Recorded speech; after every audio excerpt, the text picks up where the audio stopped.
知道邊個撥係壞嘅。嗱，呢個第一個撥聲，咁呢個第二個撥嘅聲音。嗱，重撥會唔會爛呢個問題咧？好多人都會疑惑，因為始終重撥都好貴噶嘛，係咪？一個全手工嘅重撥，其實我哋都會想用好耐嘅。咁啊，其實一般嚟講咧，重撥係唔會咁容易壞嘅。好少聽到話咧，即係全人手工打造嘅一個重撥咧，喺用一排之後就壞咗嘅。啊，反而咧，即係我哋就要做適當嘅保養，係啦，令到佢嗰個可能嗰個品質保持翻。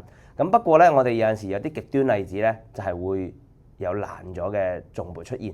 咁啊，俾兩個聲音你聽下。呢兩個咧就係一個即係正心嘅滿月小撥咁樣。我哋聽一聽咧，就好明顯知道邊個撥係壞嘅。嗱，呢個第一個撥聲音好好聽，係咪？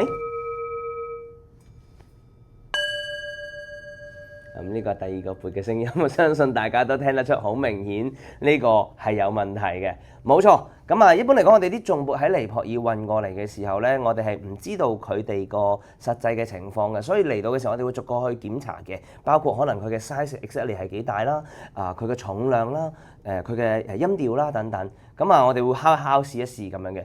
咁啊，發現呢一個我哋嗰陣時訂購一批嘅小重撥嘅時候呢，一聽之下就知道有問題啦。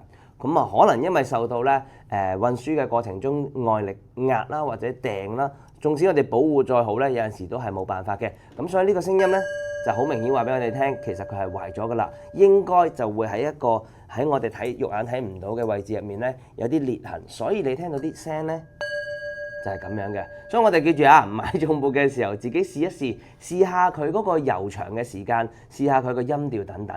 咁啊，少少嘅同大家分享下。